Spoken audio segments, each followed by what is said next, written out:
L'aéroport Toulouse-Blagnac, le partenaire des entreprises du Grand Sud-Ouest, vous présente le Club Éco d'Objectif-News.tv.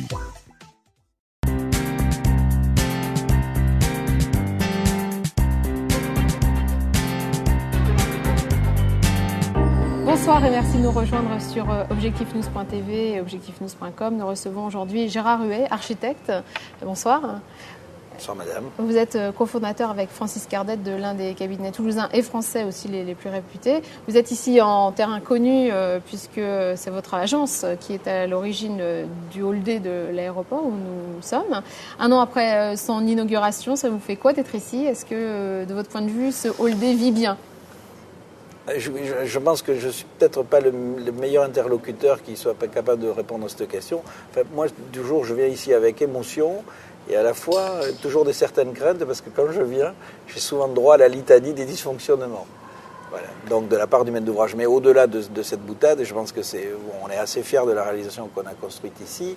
Je pense que ça donne à Toulouse enfin une dimension qui l'inscrit dans un problème de dynamique, de rocité. Je pense qu'il y a un travail effectif sur la lumière, sur les transparences, qu'on a réussi enfin à mettre au point depuis que nous travaillons sur l'aérogare, puisqu'on travaille sur cet aérogare depuis 1986 et on a hérité de la première tranche qu'on trouve un peu très sombre, quoi.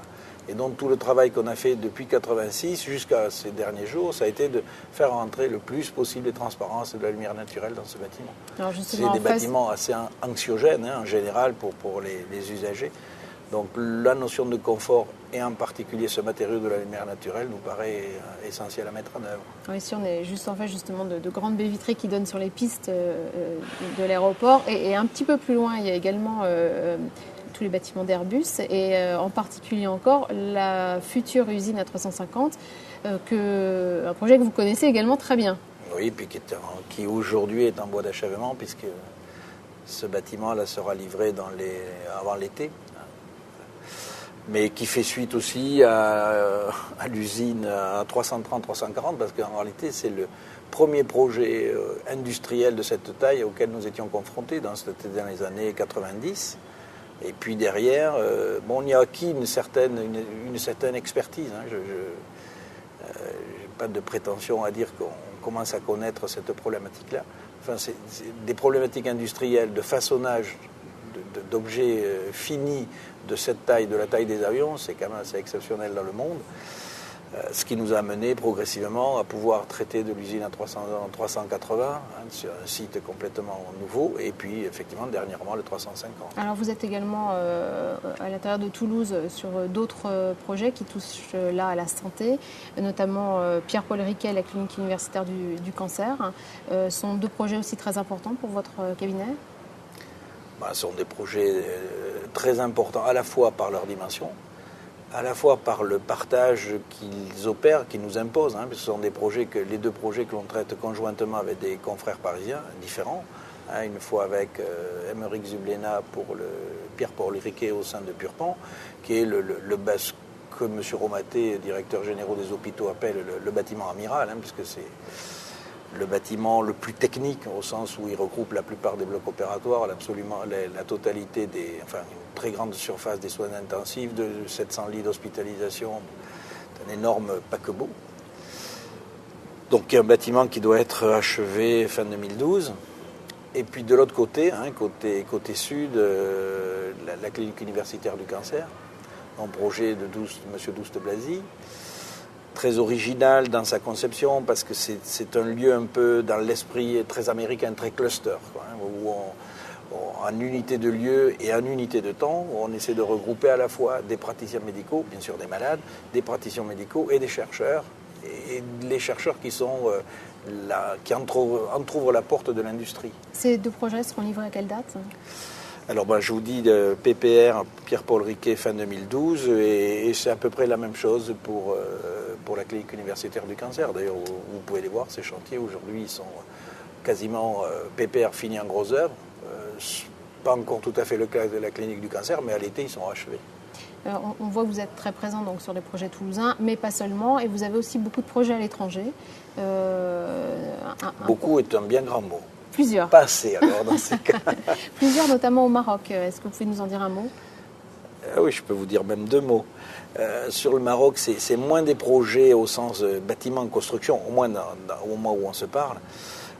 Sur le Maroc, c'est plutôt des approches aujourd'hui du travail qui est une nouvelle facette un peu que l'agence développe, des réflexions sur l'urbanisme. Donc on a été convié là, par un maître d'ouvrage marocain, un des gros opérateurs marocains qui est l'Office chérifien du phosphate, sur des réflexions de 2 extensions de villes, des extensions de villes d'origine minière, où on exploite du phosphate quasiment à ciel ouvert, quoi.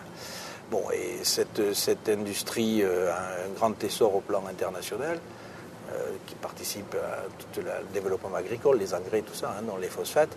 Visiblement gros développement, donc gros problème de démographie sur ces territoires, et donc nécessité de réfléchir aux extensions de villes. Donc nous sommes en train de travailler sur 2 projets qui font sensiblement quasiment 1000 hectares chacun, 100 000 habitants à peu près pour chacun. Donc aujourd'hui, nous sommes dans ces réflexions-là. Vous êtes obligé d'aller sur des projets à l'étranger ? On n'est jamais obligé de rien, mais lorsqu'on a une agence comme la nôtre, qui est... 52 personnes, vous me disiez. 52 personnes, voilà, actuellement. Si vous voulez, c'est déjà une PME. On n'est plus dans l'acception de ce qu'est un cabinet d'architectes traditionnel. C'est déjà quelque chose qui se gère comme une mini-entreprise. Donc ça vous oblige, pour des raisons de visibilité, à aller chercher des marchés. Et puis fatalement, quand vous sortez de la Garonne, vous pouvez aller aussi facilement au Maroc qu'à Paris. Donc c'est à peu près les mêmes temps de déplacement. On vient de terminer un hôpital à Mayotte, au 101e département français. Vous voyez, ça c'est encore autre chose, c'est 10 heures d'avion. Bon, je pense que c'est ni une obligation, mais en même temps, je pense que ça façonne notre curiosité et ça la nourrit en même temps. Parce qu'on se trouve confronté à la fois à des cultures et fatalement des pratiques différentes. Et je pense que pour nous, c'est assez enrichissant dans la forme de travail. Vous avez un point fort, en tout cas, qu'est-ce que vous pouvez mettre en avant dans vos réalisations ? Les conceptions des bâtiments ? Je pense, si vous voulez, il y a 2 tendances fondamentales à l'architecture. Je crois qu'on ne fait pas partie des architectes qui posons une griffe. Je pense que griffer un bâtiment, c'est allez, soyons généreux, 10-15 architectes dans le monde et qui se partagent le monde. Je pense qu'on n'est pas du tout dans cette catégorie, alors pas par choix, mais c'est peut-être par simple seuil de compétence. On est plutôt des gens très attentifs aux usages, au dialogue avec nos utilisateurs, avec nos clients, de manière à essayer de leur tailler un bâtiment qui soit à la juste mesure de leurs ambitions. Donc, comment dire, c'est pas un projet qui est fait avant, en termes d'image, c'est un projet qui résulte, voilà, d'une relation. Je crois que c'est ça l'architecture. Enfin, du moins, c'est le sens auquel on veut s'y attacher. Merci beaucoup d'avoir été notre invité aujourd'hui. Je vous remercie beaucoup.